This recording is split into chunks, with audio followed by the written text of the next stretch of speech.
Yeah, and like honestly, like on a crazy thing to think about is in the time that I've been streaming, I've made, and this isn't like a flex, this is just more of like a real, like just Right. being more so realistic on what, on how fucked things are.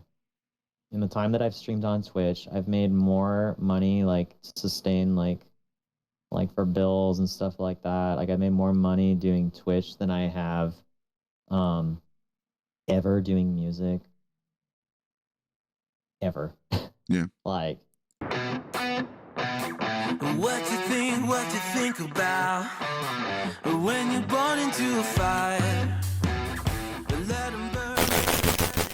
the only time I've ever made more money was when I would be doing like music videos and stuff when I was like pursuing videography and photography. Um, but even then, the numbers are very close. I would honestly venture to say that I'm doing more on Twitch. Um, and I think it's great because it's like I feel like I'm being more productive on Twitch. I feel like I'm doing more of what I want to do, which is kind of like I said, like establish a really solid, positive community that's there for one another. Um, and you know, if people want to, Which you my big absolutely thing is like have. if people want to sub, cool. If people want to like do bits, whatever, like that's up to them. At the end of the day, I just want it to be a place where someone can come hang out and have a good time, you know, Yeah. and feel comfortable and feel safe there. That's all I really care about. Um, if I can do something with it and like actually be able to like move out in California with it, Yeah. I would be elated to.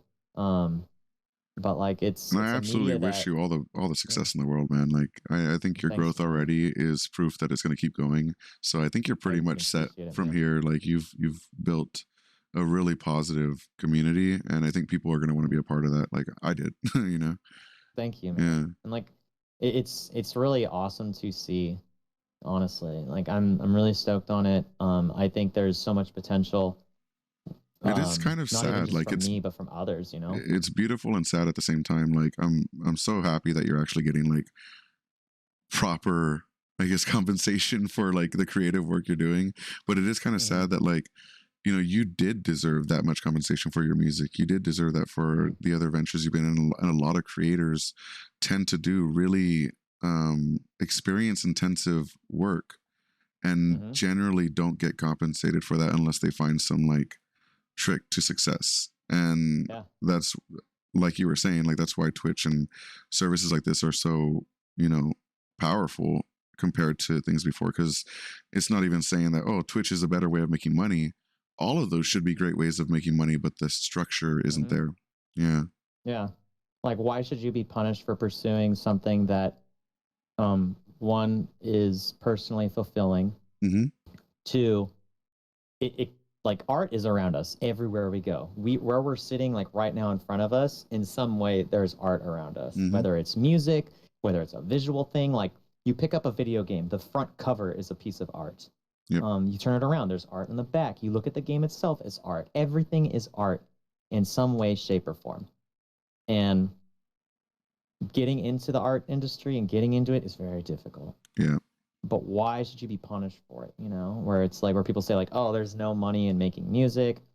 It's like, dude, like literally music saves lives. Yeah. You know, so it's like people out there who are making a difference like that should be getting like, I don't want to say they should be rewarded for it, but they should be allowed to continue making something that they personally love that helps others. Because the big thing is Absolutely. like you're helping others. So like, why There's a should you reason have so to many of us get sacrifice and get rid like of it? game tattoos like you have, and like, you Yeah. know, music tattoos and their favorite bands or singers or artists or anything.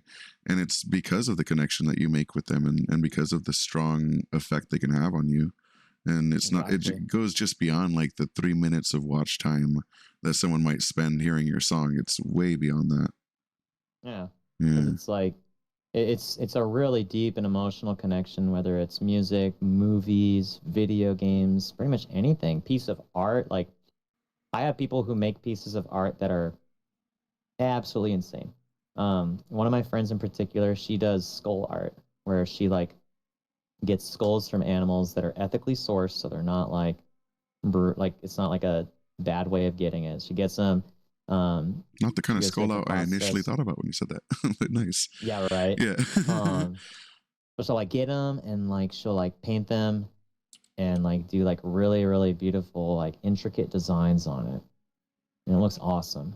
And a lot of work, a lot of intricate work that's not something you can just make overnight, you know? Right. She spends hours and hours, tens of hundreds of thousands of hours doing this and perfecting the skill. And like her art is worth like hundreds, if not thousands of dollars. But then you go and sell it to someone and they're like, and she's like, okay, this is this big piece, which is like, you know, this big of a skull.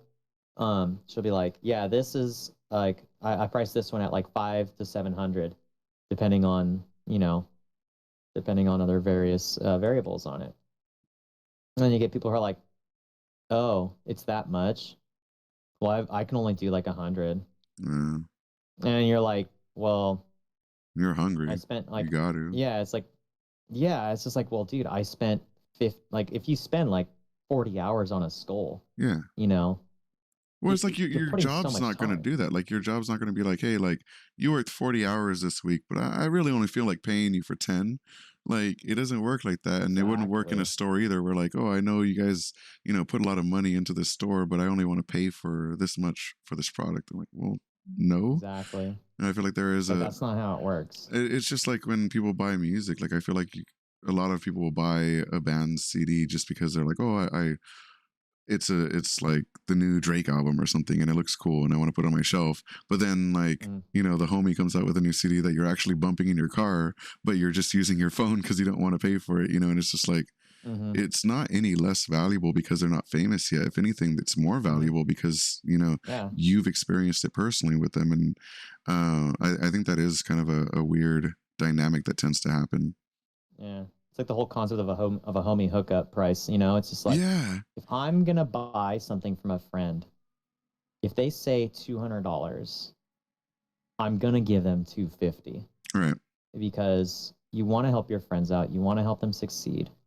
You want to do everything within your power because in a lot of ways, you know, I believe in karma. So I think karma is going to play a big factor into it.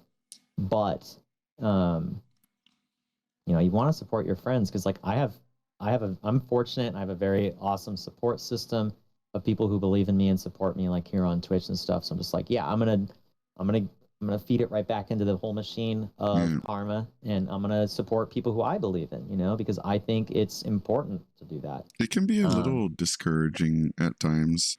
I do try and like show support and show love to like creators, and then like I feel like I'll fall into someone where like I'll follow them, I'll hang out with them for hours, we'll chat, and we'll like, you know, all the things of support on their stream, and then like they'll mention you or be like, I had one guy be like, oh hey, I saw your studio and a lot of cool stuff that you've been doing lately, but he's never once liked one of my pieces of content. So he's physically seeing it and choosing not to actually like my content or like support it in any way aside from like, hey, I need your help. By the way, you do cool stuff. And, you know, that can feel kind of like a bummer sometimes in terms of like, you know, I don't know if it's kind of hard to say what goes through what people are thinking about or if it even is part of what their mindset is at that moment, you know, if it's intentional or not. Yeah, I think a lot of it is unintentional. Yeah. Because like that was something I thought about too. Was, oh, I'm doing this. I'm out there and I'm supporting these people. Blah blah blah. And you know you don't see any return from it. But then I think about it like where I am at. You know, where you know if I'm streaming, I spend, let's say I do like an 8-hour stream on Friday. The next day on Saturday, actually, like say I stream from like 12 p.m. to 8 p.m. and I get off stream. The first thing I'm gonna do is walk away from my computer and just detox, you know, because I'm just like I need to like do this for myself mentally. I'm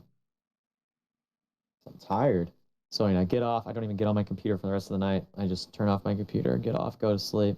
Next day I wake up and I'm still tired, I'm still drained.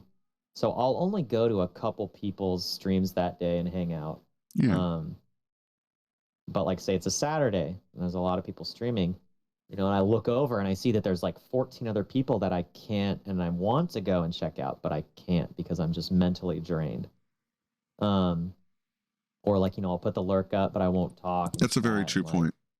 So like I try to be mindful of stuff like that. Like maybe they're thinking of something else. Maybe they got other stuff going on. Honestly, I deal with that a little bit myself too, because like like with subscribers, I sub to people to try and show love. But if I like permanently sub to every single person, I'd be paying like $80 a month on Twitch. So I tend to like keep maybe 4 or 5 subs open, but I constantly switch them out and be like, oh hey, I'm going to show you love this month. I'm going to show you love this month, and that kind of thing. So sometimes it's not like a constant support for that one creator, but I try and like push it out. I did remember what I was going to say earlier. Sorry for jumping off track. About the homie hookup. I think it's literally just like how it's worded in the intent. Because if someone came to me and was like, hey, I need tech help, but I'm kind of broke right now, I'd want to help them out. I'd be like, oh, hell yeah, you know, I know tech stuff. I could help you out. Just like if they were like, oh, hey, like, can you help me out and I'll hook you up, I would give them my normal prices. But I think some people do really go into it with the intent of, hey, I need help. And since I know you, like, you need to help me out with the price as well. And like a guilt trip. It is like kind of a guilt trip part of it. And that's when it feels not as nice. Cause like, I'm all for the homie hookup. Like if someone wants to like do something that would normally cost someone, but I know them, I'm like, let's collab, dude. Let's do it. Let's do this. And I'll help you out. I'll send you ideas or whatever. But, and then similarly, if they wanted to pay me, I'd of course say like, oh, this is how much I charge, but just whatever's cool with you is cool. And that's just kind of like the vibe that I try and keep. But at the same time, there are some people who will specifically try and just like get free things out of you without ever actually showing love back, which is kind of frustrating.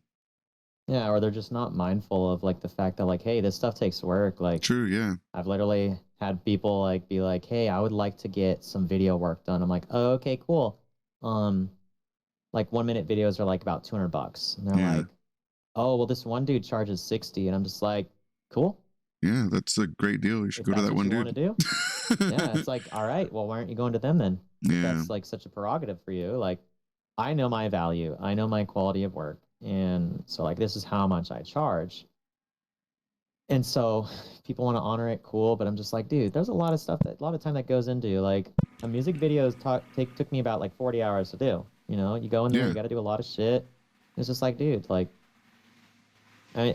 it's a real bummer and real discouraging to see like friends like, you know, do that. But you also have to keep like, I always just try to be mindful of like everyone's different. People don't understand. So I usually from there, I just look at it as an opportunity to educate and be like, hey, like unfortunately it takes this much because like, you know, I'm doing X amount of hours.